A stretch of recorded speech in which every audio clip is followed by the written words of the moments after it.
horror anthology is much loved and has an established pedigree across all forms of entertainment.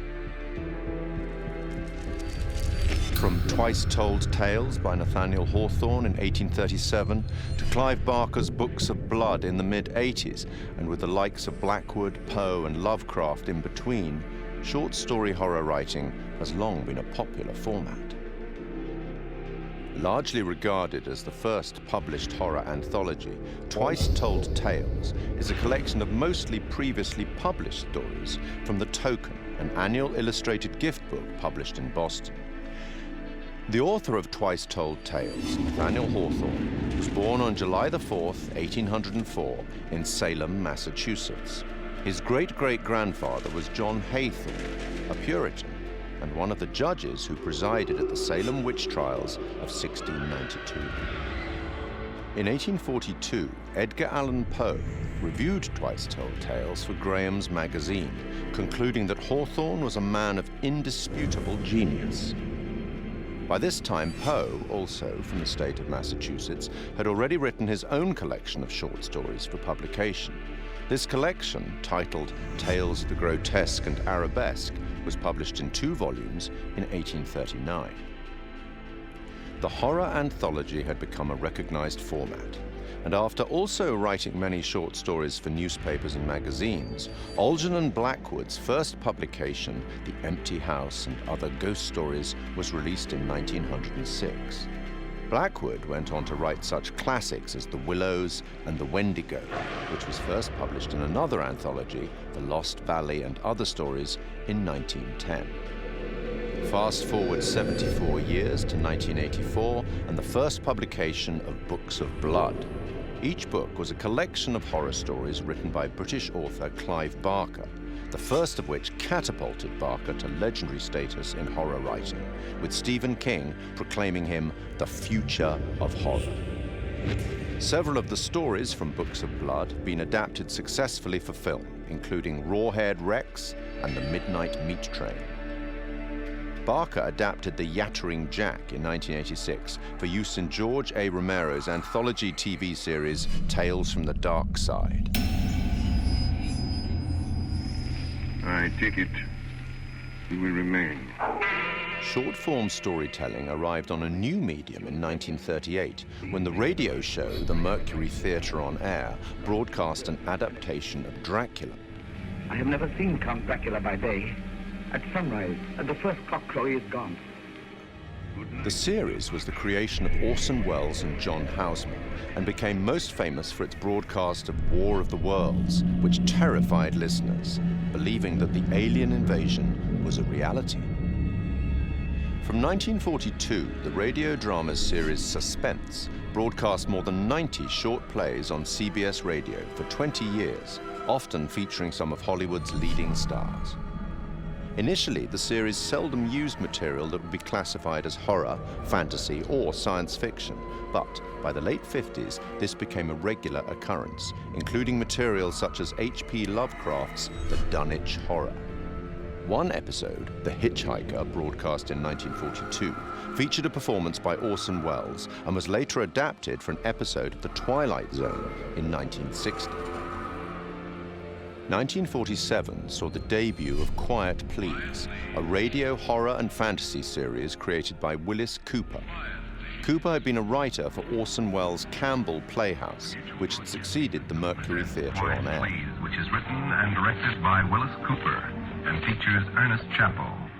Quiet Please for tonight is called Camera Obscura. The play's scripts often broke the fourth wall by speaking directly to the listener, a technique much adopted in later horror anthologies. In his book, Terror on the Air, Horror Radio in America, Richard J. Hand wrote that Cooper had enjoyed creating roles for the audience, including implicating them in the action of the story itself, indicating a clear desire to create horror as interactive entertainment more than 70 years ago. The show ran for 2 years. Forward 50 more years in radio, and in October 2010, we see the debut of Larry Fessenden and Glenn McQuaid's radio show, Tales from Beyond the Pale. Successful genre filmmakers in their respective rights, the two began producing episodes under Fessenden Studio, Glass Eye Pix, influenced by the works of Boris Karloff, Peter Lorre, and Orson Welles. Fessenden would later partner with the show's sound designer, Graham Resnick, to write the scripts for Supermassive Games' critically acclaimed horror debut, Until Dawn, and for the first game in their Dark Pictures horror anthology, Man of Medan.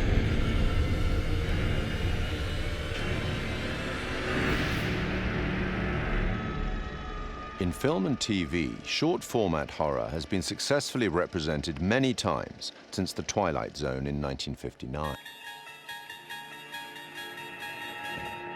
Created and presented by Rod Serling, The Twilight Zone ran for 5 seasons on CBS from 1959 to 1964. Each show was a standalone story featuring characters faced by surreal and often disturbing events. Serling's introductions and conclusions to each show summarized the story and provided some justification for the events and, often, the moral of the story. In 2016, Rolling Stone placed The Twilight Zone at number 7 in its list of the greatest shows of all time. The 1972 film Tales from the Crypt is highly regarded by fans of the genre.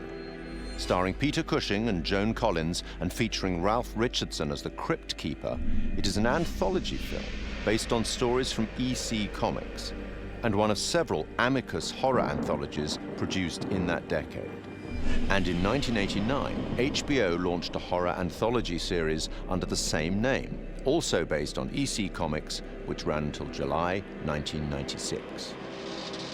1982 saw the release of Creepshow, a dark comic horror anthology film directed by George A. Romero. Influenced by and a homage to the material from the EC and DC comics of the 1950s, its entirely original material was written by Stephen King, and it is a somewhat tongue-in-cheek expression of the horror genre.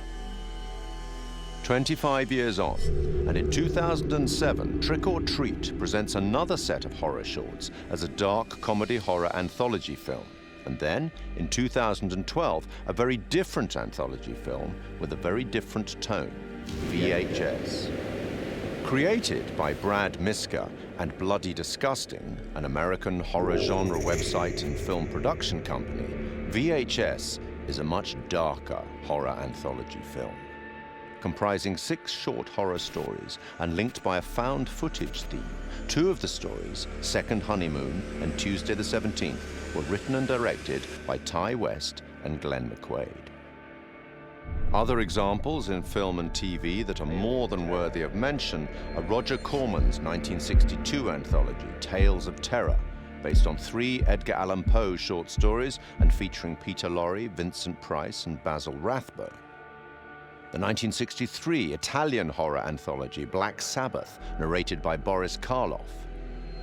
The TV series Night Gallery, a spiritual successor to, or certainly a close relative of, The Twilight Zone, fronted again by Rod Serling and focusing more directly on horror, which ran from 1969 to 1973. Stephen King's Cat's Eye of 1985. John Carpenter's 1993 film Body Bags, featuring the likes of Sam Raimi, Wes Craven, and Mark Hamill, and Southbound, a 2016 road trip horror anthology by a number of the collaborators on VHS.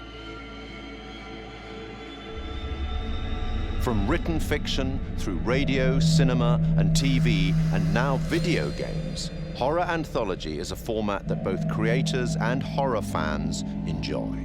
And it's a format that has existed for almost 200 years. Long may it continue.